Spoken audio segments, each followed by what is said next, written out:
Welcome back to physics. The other day we left off pondering the physics of the human eye, dealing with lenses and refraction. We got into the different parts of the eye, the lens, the cornea, the retina, those different parts and the role that they fulfill in allowing you to see, and that process by which that image forms on the retina and is sent to the brain via the optic nerve and how you see. Today we're going to get into applications including depth perception and then get into specifics with the human eye dealing with nearsighted and farsighted and other applications in terms of how you see. So get ready to ponder. First thing I want you to do is try this experiment. Find somebody else in your house and you're going to toss an object back and forth, something that is soft and squishy. So if you have a Nerf ball, if you have nothing else, then just take a sheet of paper and crumble it up into a paper wad. But we're going to test your depth perception. Toss that paper wad back and forth with the other person first to make sure that you actually can catch the paper wad when it is thrown to you. Now, second thing you're going to do is you're going to cover one eye. So I'm going to draw a little pirate patch over one eye, or you can just use a hand to be able to cover one of your eyes. There is our paper wad. Have the other person throw the paper wad to you while one eye is covered and try to catch that paper wad. Toss it several times back and forth, you covering an eye, then the other person in your family covering their eye, and see how many times you catch that paper wad. So pause the video for a minute and try this. Now, you have depth perception because you have what is referred to as binocular vision, meaning that you have two eyes, and those two eyes get slightly different points of view, such is the case in our very simplistic picture, lacking vast amounts of biology. You have two eyes, right side, left side. They are shown over the silhouette of your brain. The eye on the right side sees a little bit around the right side of the bowling pins. The eye on the left side sees a little bit around the left side of the bowling pins. Now, your mind is getting two different images. It can't see two different images. That would be way confusing, and you get headaches all the time. So then what your brain does is it merges those two slightly different images into one. But in doing so, it geometrically triangulates those two slightly different images for you to then be able to perceive depth. So you have depth perception because you have two eyes. If you only had one eye, which was the case when you covered up one eye with your hand, you may look at the world and say it looks the same as it did before. But when you try to do something like toss that paper wad back and forth, it's very hard to judge. So depth perception with two eyes is a passive process. When you only are able to see from one eye, it's a more active process. You have to think, you have to judge where the objects are, how fast they are moving, to be able to deduce how far away something is. So it's a very active process. So people who have had an injury or anything and only have one eye that they can see from do not have innate depth perception. They can learn to be able to judge quickly and get very good at it, but it's still an active process. So if you're a cyclops, you have poor depth perception. Now, let's consider nearsighted and farsighted. So I have two pictures here. Nearsighted and farsighted, these terms are literally telling you what you can see. So a person that is nearsighted can clearly focus on things that are near. But on the flip side, things that are far away, they're blurry. So when you look at the picture there below, the boy who is close is clearly in focus.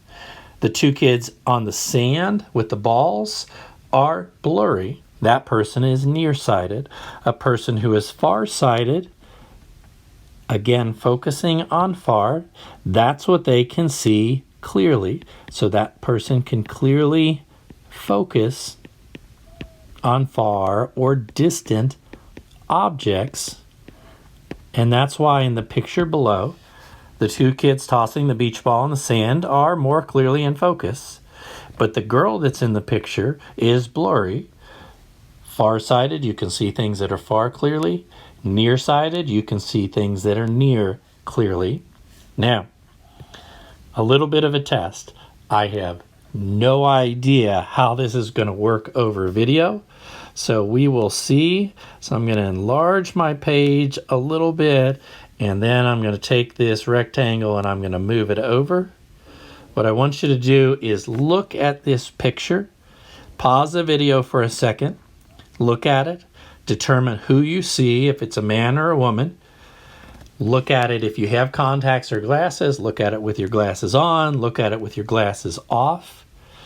Get up from where you are. Look at the picture close. Step back several feet or across the room. Look at your computer screen and see what the image does. So take a minute, pause your video, and do that. Hopefully you made some observations, and maybe those observations varied a little bit based on whether you had glasses on or not, whether you were close or far. This is a simple eye test that was designed by MIT several years ago to be able to do some checking in terms of nearsighted and farsighted. I am going to take our image for a second, and if you watch the image, I'm going to change the size of it. So as I take my image and I make it smaller, you should get to a point where you see a change. When I make it larger, again, you should see a change. There are two images here, an image of Albert Einstein and an image of Marilyn Monroe. And based on your eyes and how you see, you should have seen that image differently or see it change in different locations. So let's talk then about nearsighted and farsighted and what is going on with your eyes to cause this. Here we have a normal eye that is viewing something that is far away. So this is what an eye is supposed to do. When the object is far away, these rays that are coming into the eye are nearly parallel to each other. And so the rays go through the lens and cornea system, and they form an image right back here, clearly focused on the retina. So that's what a normal eye is supposed to do when you are looking at a far object. If you have trouble seeing a far object, which means you are nearsighted, then the problem is the shape of your eye. In this case, if you look at the shape of the eye is too long front to back. The back of the eye should be right there where the green line is referenced to above, but the actual back of the eye is much further away. And so then the light comes in and it goes through the lens cornea system and it focuses to form the image exactly like it's supposed to, but the problem is that the distance to the back of the eye is too big.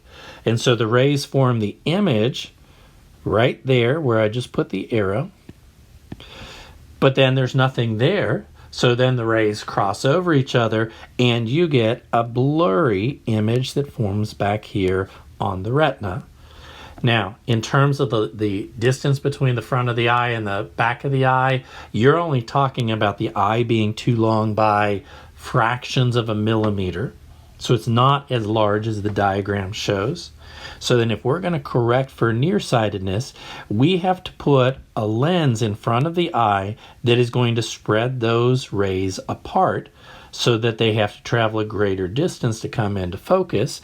And that lens, spreading the rays apart, would be a diverging lens. So then correct it. We have the normal eye on the top, nearsighted eye in the middle, and then with glasses or contacts on the bottom, a diverging lens spreads those rays apart. Now, I would emphasize the diagram shows this particular shape of a diverging lens. Yeah, usually your glasses or contacts are not that shape. but they're the shape I'm circling right there. That spreads the rays out. So then it takes them a greater distance to come together, and you get the image forming right there on the back of the eye the way it is supposed to. Now let's consider an eye looking at something that is near. Well, a near object, the rays are coming in from various different angles. The lens and cornea are refracting them so that then you form the image right back here on the retina, exactly like it is supposed to, so that the retina can convert it into an electrical signal and send it to your brain. You can't focus on near objects. If you are farsighted, then it is also a shape of the eye. Your eye is too short front to back.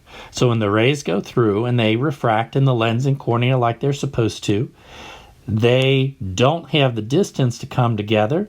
D sub I is greater than the distance to the retina, and so they hit the retina and they haven't come into focus, and you see an image that is blurry. Now, we're talking about millimeters here, fractions of millimeters, so not a distance too great. If we're going to correct for this, then we're going to need to put a converging lens in front. So again, we have all three diagrams here: the normal eye, the farsighted eye, and the farsighted eye with glasses or contacts.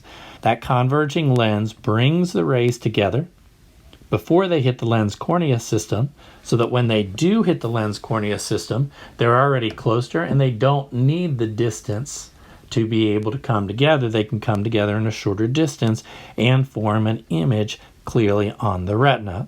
So depending on whether if you are nearsighted or farsighted and you have glasses, you can feel the glasses to determine if it's a diverging lens or a converging lens.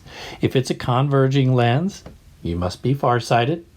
If it's a diverging lens, you must be nearsighted. Contacts also have this variation in shape, but generally they're too thin to be able to feel between your fingers and determine where it is thick and where it is thin. But that's how corrections to vision are done, and it's the shape of the eye that causes those. In terms of your eyes, you're at a reasonably young age, and your eyes might change. You might have a certain prescription one year and then the next year it's different. Well, internally as your body grows, pressures change, and as pressures change on your eye, that changes the shape. And so you may have bad vision and a year later it's better, or a year later it is worse.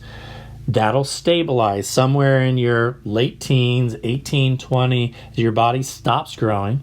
Your eye prescription, if you have one, will stabilize, and then the only thing you have to worry about is getting old. And as you get old, everybody becomes a little bit farsighted, and that's the ciliary muscles and the elasticity of the lens that we talked about previously. There are also ways to correct for vision that are not glasses or contacts. Laser surgery, LASIK surgery. LASIK, laser assisted, and then a bunch of big words. So basically what they are doing is they are, first of all, carefully mapping the distance between your lens cornea system and the retina. And by that mapping, they can re-sculpt the shape of your lens cornea system. So then once they have mapped it, they slice the outer layer of the cornea. They slide it off, shown right here on the diagram there, and that flap then sits. They use a laser to then be able to re-sculpt the shape. So they are using that laser to be able to pulse, to be able to burn off tissue and remove that tissue to change the curvature, to change the thickness of that lens cornea system so that it is an accurate shape and focal length for the distance between your lens cornea system and your retina. So after LASIK surgery, you can literally see clearly very, very soon.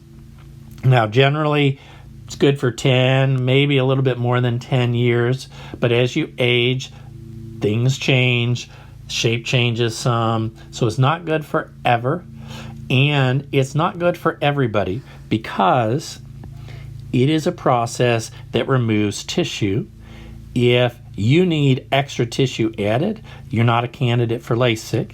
If you've had LASIK once and you try to go back 10, 15 years later to have it again, you might be able to have it or you might not. They remove tissue the first time and there might not be enough tissue there to be able to do it again. Now, the actual biology. We have a picture down here on the bottom of the actual biology. If you don't want to look at the actual biology, then fast forward through this or look to the side. Your actual biology of the process. Boom, right there. There's your biology of the actual surgery taking place. So that wraps up applications with refraction of lenses and the human eye.